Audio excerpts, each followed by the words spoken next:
that in my kingdom there are people that are praying, and they are prophetic words, and the truth from my word that will preserve my nation for the purpose of extending my life to the next generation, says the Lord.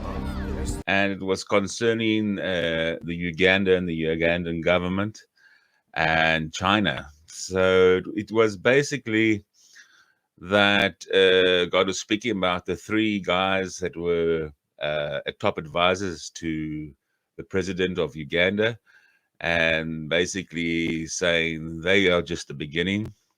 They are the top advisors, and advisors below them will start falling like flies too, including the diplomats. There's two diplomats from China that have been dealing with this government of Uganda.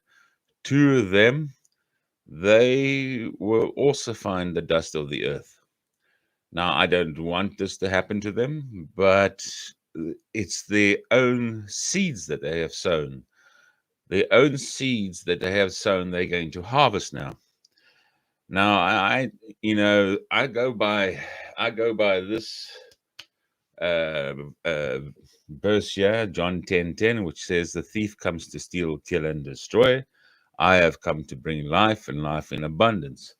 So, intercessors, interceders, the intercession is at your doorstep to intercede for these people that they may turn from their wicked ways and come back to God and repent and have God heal their souls from the corruption and from the blood that's on their hands. These people are the two top negotiators with the government of Uganda.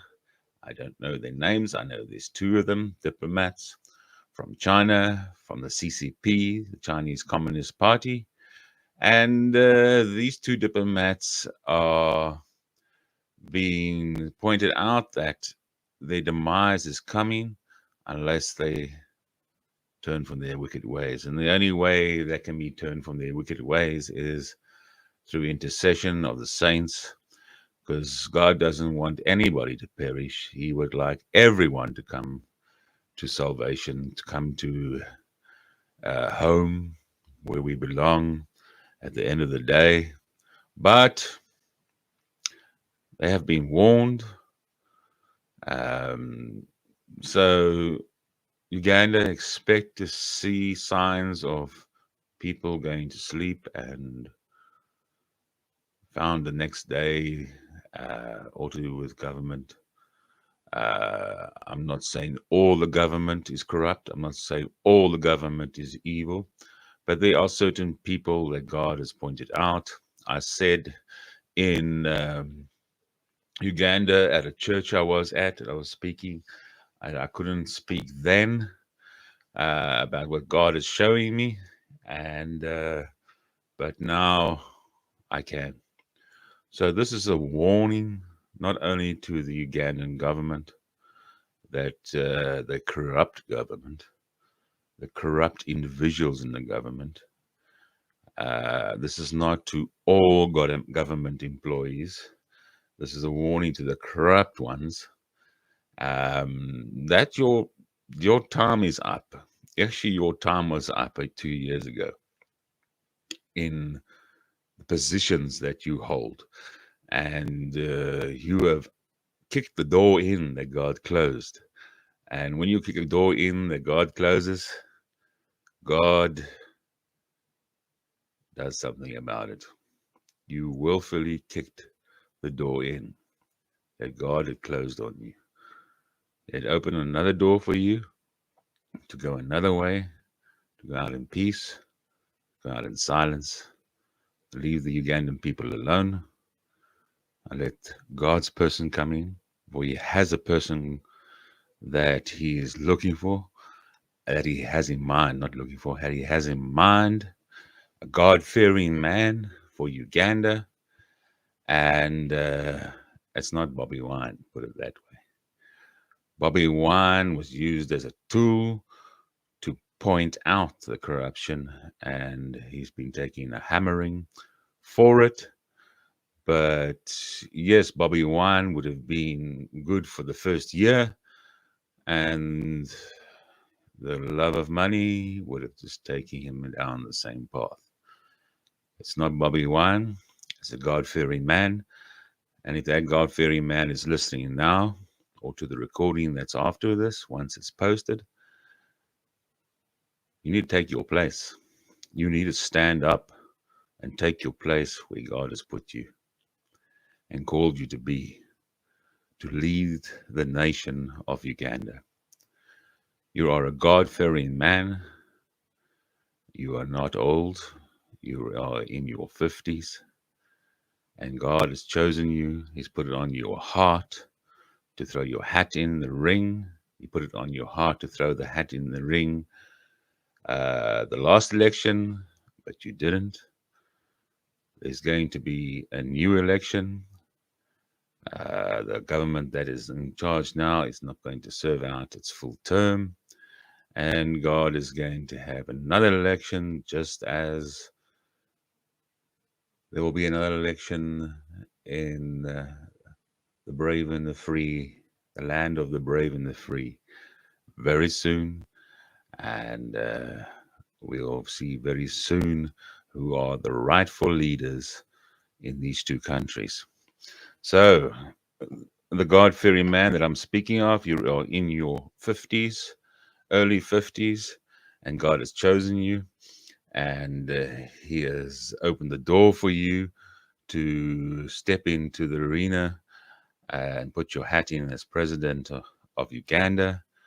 And unfortunately, it's not Bobby Wine. I know a lot of youngsters in Uganda want to have Bobby Wine because he is a celebrity. But Bobby Wine will be fine for a year. And then the love of money will take over again. And we'll start all the way from the beginning with corruption. Uganda needs a God-fearing man. Another thing that God was talking about Uganda is pastors. Pastors that have dined in darkness. Pastors that have dined in darkness.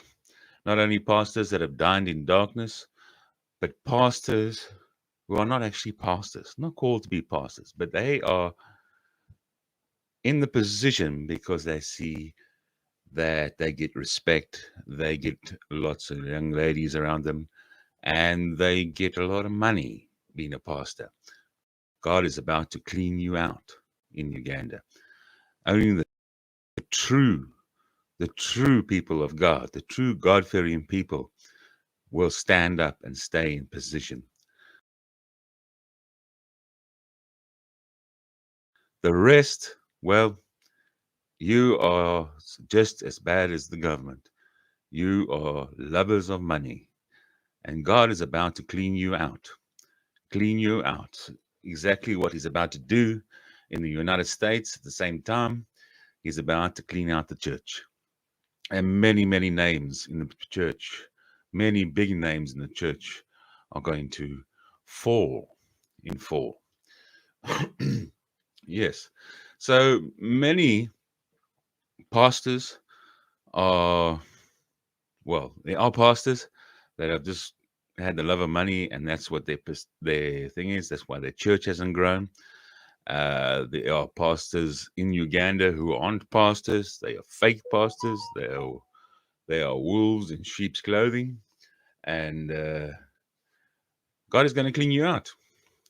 He's going to separate the tares and the wheat from each other, and He is going to clean you out.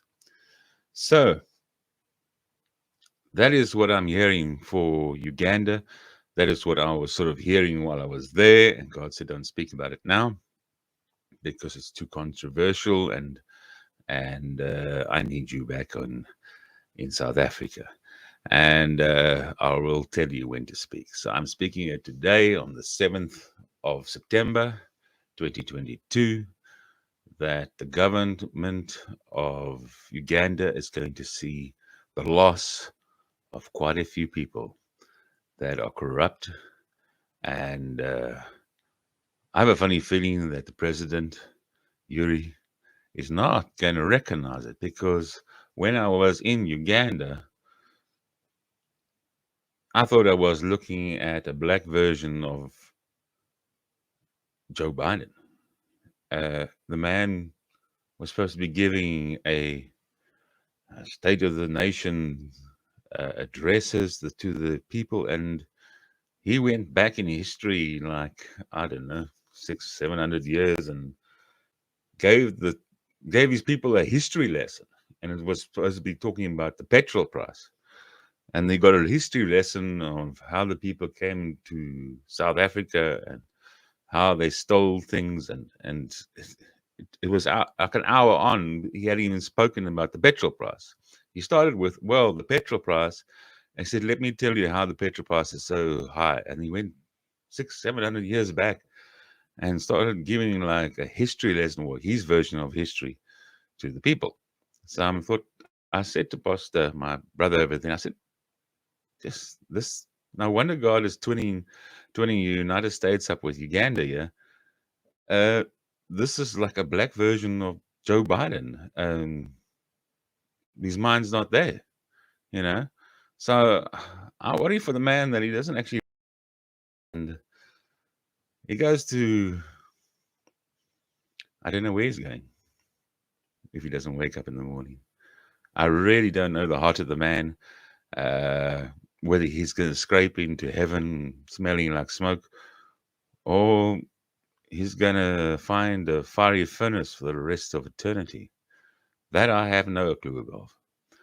But, I call intercessors to intercede in this situation, that the man recognizes that he is past his date of expiry, and finds greener pastures in peace, steps down. The only reason why he's there is the puppet of the CCP, and they don't want him to go anywhere. So if he doesn't go, well, God will take him. God will take him. Anyway,